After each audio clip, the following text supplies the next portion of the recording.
What's up, guys? Welcome to another amazing episode of the thekisscapadespodcast. I have amazing game changers on my podcast, and I'd like to introduce them to you. I'd like them to introduce themselves before we just get on with the conversation, because we have some things to talk about. So let's start with you. Just your name and title, or what you do. Name and title, and then I'll take it from there. My name is Kim DeWitt, and I'm the director of Global Village Ministries, which is a nonprofit in the U.S. And I'm also the co-founder and director of the OLMALAIKA Home, which is a home for a rescue center for girls escaping FGM and child marriage. My name is Joseph Kamunge, Ingangi, called Ingangi. I work with Kimberly DeWitt. She's my boss. I'm the administrator of GVM. Global Village Ministries, and also the OLMALAIKA Home. Okay. So now I know, it's such a sensitive issue that a lot of people need to just be aware of, and of course, definitely what you're doing makes a very big difference in just a contribution to this young girl's future, I'm guessing. But what's maybe I can start, what's your main area of focus with your project, which is OLMALAIKA? OLMALAIKA. Yeah. Okay. Yeah. Where is your main focus point or area? Probably the OLMALAIKA Home. I would say the main focus is education. Okay. And education for the girl child. Yeah. And in doing so, you're providing a safe place for girls who are doing circumcision and child marriage. Mm-hmm. And then Global Village Ministries has a whole different focus. Okay. Yeah, Global Village Ministries, we have different kind of, it comes in different ways, because we do medical camps, dental and medical. Yeah. So every year, Global Village Ministry brings 3 medical camps into Kenya in month of February, in July and October. And dental. And dental is the most thing, like medical, you could get access medical to any dispensary. Yeah. When it comes to dental, you have to travel quite a lot distance, and it's quite expensive too. Very expensive. So I would say the biggest impact you do when you're doing the medical camps is the dental. We have all equipment. We do restoration. We do cleaning of the teeth. And if the teeth is really bad, we do extractions. And we have everything to do with dental, from x-rays and what needed to... And this is done for free? For free. All for free. Might as well put me on that list. You need to come. You need to have teeth done. In fact, at the OLMALAIKA Home, we've just bought 4 acres, and we're rebuilding the home for the girls. Yeah. And we're putting in a dental clinic so that we can provide free dental to the community, and it will give the girls an opportunity to learn dental assisting, which will help them down the road. That's amazing, because it's also not easy to...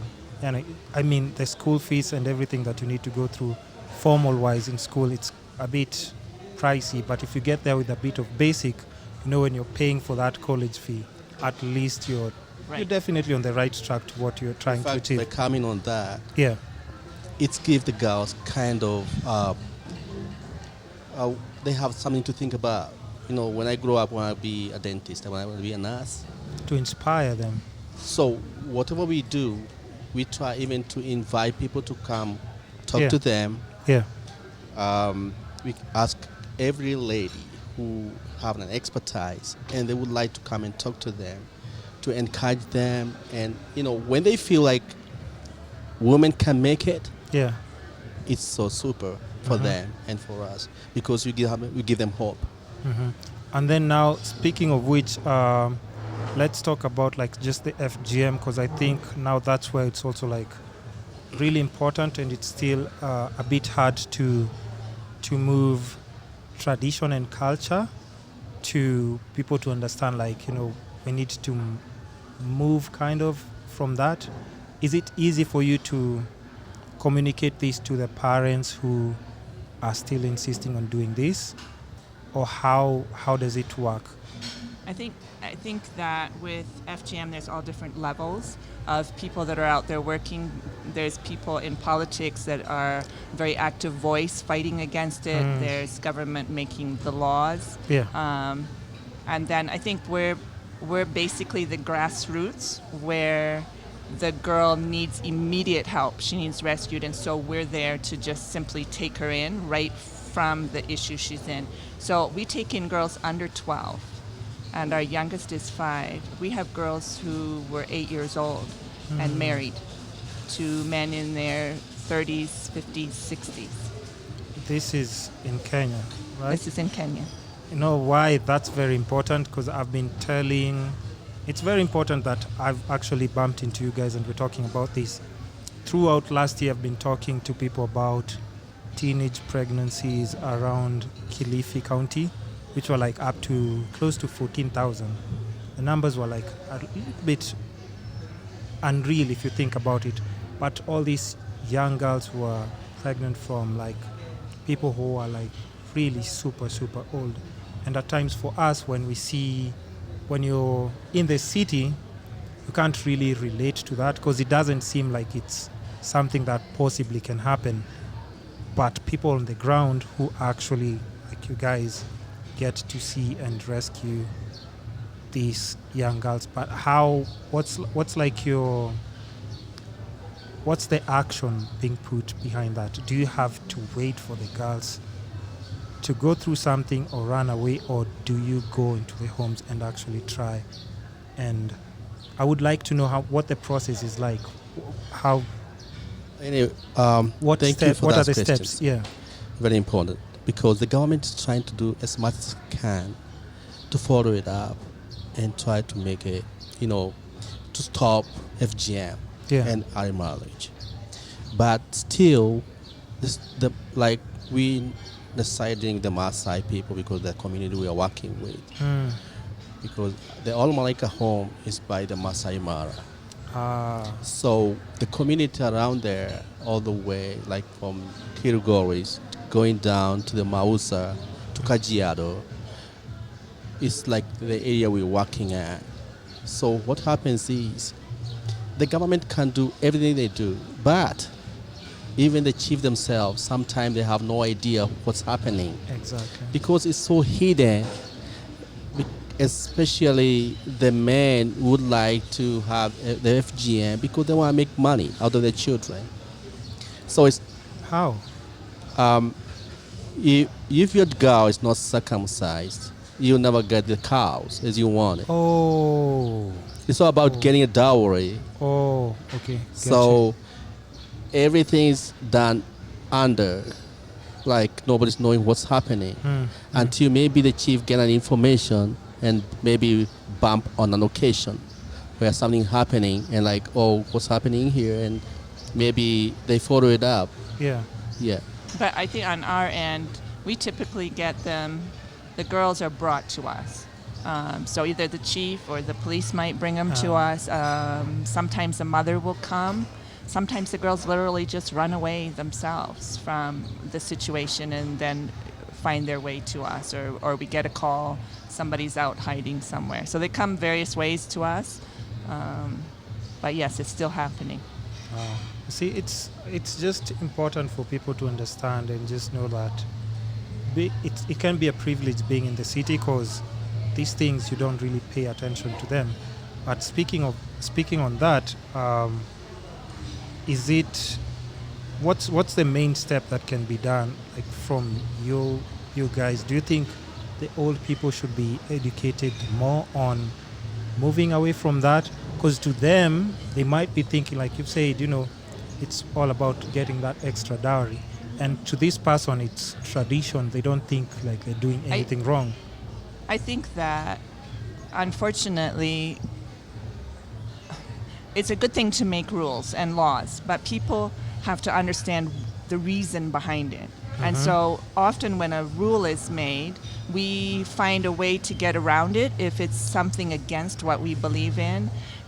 So yes, it's education. To me, it's about educating both the adult and the child. And if you look at Maasai land, because that's where we work, there's a lot of adult illiteracy. Yeah. When you have that much adult illiteracy, it's very hard for a change to come that's real. We can make a rule, we can say you have to abide by it, but if they don't understand why or the importance, then it still will happen, just not as noticeable. Regardless, but just like low key, they'll still keep doing the same thing. Right. Wow. So what are the plans like? Okay, because like let's say when you wake up in a fresh year, what are some of the things that you try to implement to reduce that? Because yes, you do have the girls who are already being brought to the rescue, but like what are the plans that you put in place to try and just initiate or kickstart for the year? That's okay. I think for us, that's what I was trying to say before, our focus is just literally taking care of these girls. So we have to leave some of those parts to other areas for them to fight it, to educate people. But you can spread yourself so thin trying to fix the whole problem, when for us our main focus is the girls that we have and how can we better their lives and educate them, and then in the end they're going to have families and it will cease with them. Yeah, it will start with them and they'll just... If I add on that, our main objection is to, like, when you get the children, the girls, the young ladies, you take them through school, have education, with the hope that after schooling, when they get older from colleges and universities, they will be able to come back to the community. We don't pull them from the community. In fact, what we try to do is when get like to Form 4, we try to put them back to the community, to integrate them to the community.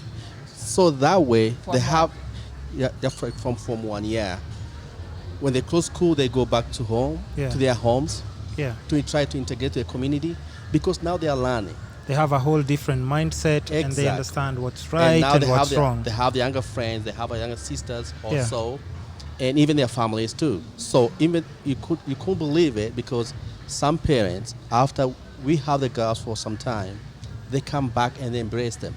Like, you did good, you didn't go through that. Or you did good, you ran away from home, and now you can't have your life. Because even I'm guessing maybe the mothers don't feel like they're in a position to be able to speak out if the man of the house is taking because the man is the one who won the money. So yeah. I would say FGM most of the time, it's most, I would say men are the most who, I would say, the greed. Push the agenda. Exactly. You have to stay home. When you go to school, you're going to lose this money. But the mothers, mothers are mothers. Yeah. They're like every good for their children. They want the best. They want the best for them. But the men don't care. But it's ironic that it's the mothers that are doing the circumcision. Oh no! See that? That's so funny. It's not the men who are doing it. That's also now confusing, because now because because somebody will actually suffer from PTSD, because you're always looking at the motherly love, and this is the person who also protects you. And they're the ones who are in charge of actually doing it. And it's very traumatic. I think that most men in Kenya don't really have any clue how FGM is done. I don't. Can I tell you? I don't either, but I don't want to. Listen, you can say it, because for viewers, some people would want to understand, because I've had. Okay, I can't even imagine. I'm not sure exactly what it happens. There's some graphic. I'm guessing that. So can I just take a guess and then you can correct me? Yeah. So that, like, the way you're saying, like, you're not sure whether a lot of men are aware of it. They say from most communities, what I've heard is like it's a process of eliminating any form of sexual pleasure, so that the females can just be there for reproduction purposes, not unless I'm mistaken. But like you said, I don't know what goes on. Right. But you can give me now your version. Well, it is, I like to say it just like it is, because I feel like often people want to throw FGM around the word and talk about it, but I think people need to realize what exactly is happening. And there's different levels of it in different countries, and different tribes practice it differently. But the common thing is to take a double-edged razor blade, or at times just a piece of tin that's been sharpened, and they literally pull the clitoris out and saw it off, cut it off. And sometimes they cut the labia majora and minora off. And these girls can bleed to death. It causes serious complications during childbirth. Infections. They go from one girl to the other. There's no antibiotics used. There's no cleansing of anything. So people want to compare it to a male being circumcised. It's so different. No, it's not. From what you've described, I don't think that's what we go through. It's mutilation. It's not just like a cut or something. And people just need to be aware, I think, of what really happens. And girls are held down and tied down while that's happening. It's very traumatic. And you can see why after it's happened, nobody wants to talk about it. Nobody wants to say that happened to me. Yeah, because it was dehumanizing, and also just the trauma from it. It's a bit... So do some of the girls that you take in, they go through things like therapy? Because I'm just guessing like that needs to be... Is that part of... Yes. And what's amazing to me is that even though I was raised in Kenya, I was born in the U.S. You've been raised in Kenya? Yeah. Okay. And don't look at me like I'm so surprised. I'm just asking. You're just looking at me like, yeah.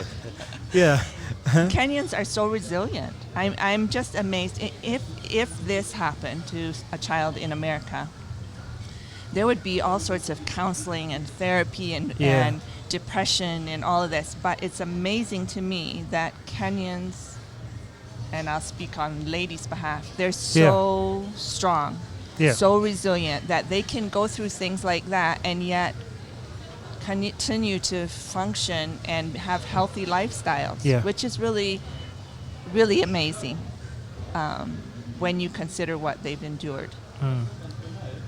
And if you, that's why like even when you have like FGM, you have like probably fistula. Have you heard of fistula problems? Wait, what? You say it again? Fistula. Is that done intentionally as well? No, it's that it causes when you have FGM. It brings the same kind of problem because. And I've heard that's like a whole... Okay, but for people who don't know, or people who are listening to, how would you describe that? Because that can be caused by the FGM, right? Explain that because that's how I feel. I'm not a fistula expert, but my understanding from fistulas is it's often a tearing that takes place, and so you sometimes have no control of urinating and things like that. So it makes it really hard to be out in public. It makes it, you're cast out, really. For small girls, it's tough. You can't go to school because you have no control over your bladder or anything. So that's can be something that circumcision can also be a part of. Because in the city, most of the fistula cases are caused during, I think, birth, where there's a tear, and that's where it's and the thing common. is, when you have circumcision, whenever you have any type of cut or anything, there's scar tissue. So you can imagine when you're circumcised, now when there's healing, the scars from that affect childbirth, and when you give birth, you're supposed to be able to stretch so and that you can and you can't. So there's a high rate of child being born dead and the mother dying during labor because of bleeding. There's just not that ability to have a baby. that's a bit extreme, and it's just you see, it's just little things that I won't call them little things. It's just extreme things that we need to pay attention to.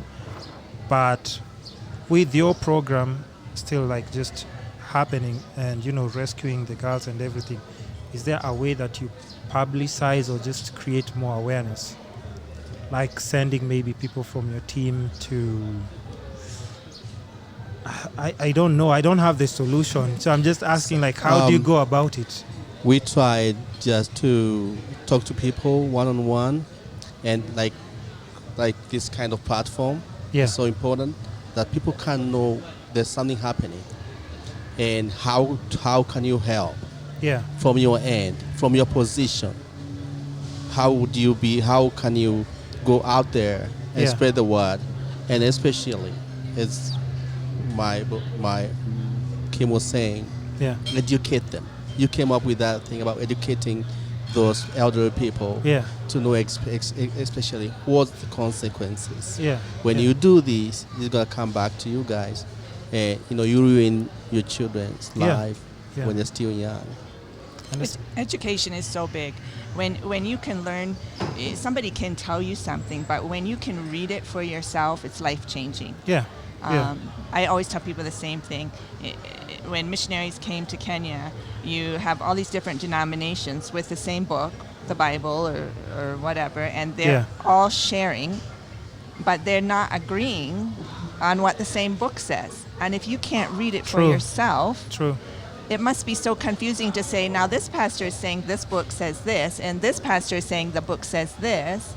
And so after a while, why would you believe anything anybody tells you? Because they can't even agree on what they're saying. Among us themselves. And so to me, it's education. It's learning how to read opens the door for you to truly have a change of heart.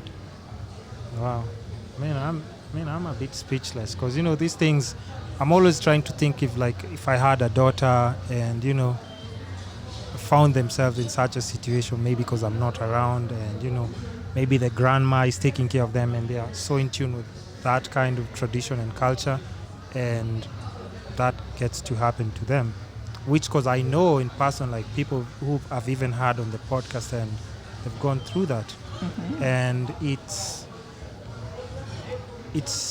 in fact, there's one or two of them who are like saying like their main mission, like right now in life, regardless of like having a good job and everything, they want to dedicate part of their life to go and just educate. And I had one Somali girl who was saying like she's really going to try to figure out how she can talk to be a voice. Be a voice, and also try and communicate with the old men and just have a conversation about them, not attacking, or just having a conversation about it, and just trying to figure out how they can change things. But it starts with a conversation, because you're talking about with people who are like following like their tradition that their grandmother, great grandfathers, and great have been doing. It's the same thing. The grandmothers are the one like encourage their young ladies to do that. Because I went through where you are not woman enough. You haven't go if through. You haven't this. done it. So even like on where we are at now, trying to educate the girls and taking them back home to be able to talk to their community. I think that's the most important thing, because now they will be the people hear them more than what they could hear from anybody else. It's coming from somebody you knew in person, and they're telling you all those things. But now, can I share just one thing before we're done? The good thing is that nowadays, just recently, within the last few years, they have been doing surgeries called clitoris restoration, where ladies that have actually endured FGM can actually have it restored, and their lives can be changed. And they're doing it right here in Kenya. For the last couple of years, and it's a minimal cost. You come in, have the surgery, and you're out the same day, which is really awesome. And I think a lot of people need to realize that if you're a grown woman, you've endured it, there is hope, and there is change that you can experience. And where is this being done? Maybe such information can be useful, because I know like we'd want to have, I know we're limited with time, especially with you guys, so I think we'll try and push it to 30 minutes, but I would want to squeeze as much information as possible, because I have so many people who would be... I don't have the... I can give you personally Yeah. later the contact Yeah. For the doctor here that does it. And then if people want to contact you for that information, or me at the Yeah. OLMALAIKA Home, Yeah. more than glad to share it. It's a life-changing surgery. And the surgeons come from the U.S. and several other countries, and they do it here. I think last year they did 60 ladies. Oh, they did 60. They did 60. Yeah. Yeah. That's amazing. And you see, like, it's just those little things that if people are not aware, like you said, it's just, I think, awareness, education. It's just knowing that it's also like, yes, in this position, I couldn't do anything, but as an adult, I can still, like, get this back from Right. what was taken from me. I can still kind of like, Exactly. get back. Wow. So, I mean, I don't know what else I can ask, but I know it's been like a short but very informative session. But is there anything else important that, you would like to mention out on the podcast that would be informative in that context? If some people would like to know how to contact us, Yeah. they can. We can go on our website. Mm-hmm. Is globalvillageministries.org, Mm-hmm. and they can email us Mm-hmm. globalvillageministries@gmail.com. Yeah. And we also to facilitate or to we the whole program is about sponsorship. Mm-hmm. The children we have there, all that Yeah. girls, we have like 27 girls now. How many we have? 28. 28 girls now. 28. We have 28 in the home, In the and home. then 9 that we Yeah, Pay- in high school now. we Mm. pay their So school they don't fees. stay in the home. Yeah. Once they go through class 8, as you told, we try to get them to Yeah. the community, Mm. so they don't come back to home. Mm. So in the home now we have 28, and they are all on sponsorship. We don't have like a company, or we are not under any like charge or anything. Yeah. Yeah. It's all about goodwill. That's amazing. So in the same note, we have a company called African Spring Safaris. Mm-hmm. We do tours and travel. Mm-hmm. And the company also helps. When the funds comes in, they always goes to the home for. The profits for the company go to... I think Some of us go there. we depend on donations, Yeah. and it would be nice to be self-sustaining, or at least a little self-sustaining. The Yeah. problem is, how do you do self-sustaining when you have children 5, 6, 7, 12-year-old? They can't work. That's child labor. Oh, yeah. So how do you find ways to fund the home without waiting for well-wishers and donors? Mm. I think the safari company came out of that thought, like, how can we do something that will help bring awareness? We can bring clients to visit, but also from that, we can take a portion of the profits and put them towards the home to help it be self-sustaining. Yeah. So that is a big avenue to us when we can get clients and we do tours, because it's helping to bring awareness. But yeah. Amazing stuff. I mean, I'm just glad that you came to share this with me, and I'm trying to think of, like, I don't know the next time I'll see you guys, but I would want us to have, like, a part 2 where you can just have like a longer conversation. Well, maybe I about have to come down to the home I think that would be the where's best. in Sekanani. That's in Maasai, right? Yeah. But just by the gate, main You gate of can- Maasai Mara. The girls would love it. Some of them want to do exactly what you're doing. So you would. That would be they would fantastic. Can have. inspire some. Oh yeah. Okay, yeah. Okay, now that 2020. Okay, that's in the works, definitely, and that would be amazing. That would be amazing. You are so would much want- welcome. You have I would time want to do that. I'd It want will to be part so of that. good. Yeah, And even if the girl can share with you what they have gone through, some that do, would be amazing. That would be and amazing. yeah, it will touch some more people there. Yeah. Okay, I think that's definitely a done deal. I'm definitely coming down there. Yes, so That's for sure. very I'm much guaranteed, because it just makes and even the whole purpose of my podcast is like just to inspire and make other people aspire to be greater than where they've been put. And you see, like, they are there not because it's by choice. It's the whole situation and the things that have happened around them that have made them. But they need people who constantly keep reminding them, like, you can be better than this, you can do this, you can be able to achieve this. Right. So I'm definitely on that wagon. I'm in. Thank you. So with that being said, I think you can just mention your website again and where people can contact you guys before we wrap up. So the website for the OLMALAIKA Home is theolmalaikahome.org. Yeah. Global Village Ministries, same thing, globalvillageministries.org. Amazing. So guys, make sure I'll put all the links down below and everything, and just get in touch if you want to be involved. Just inquire, and I think I'll definitely call him for part 2. But I'm definitely the next. I'm joining you guys before that will be the part 2. Let me just put it that way.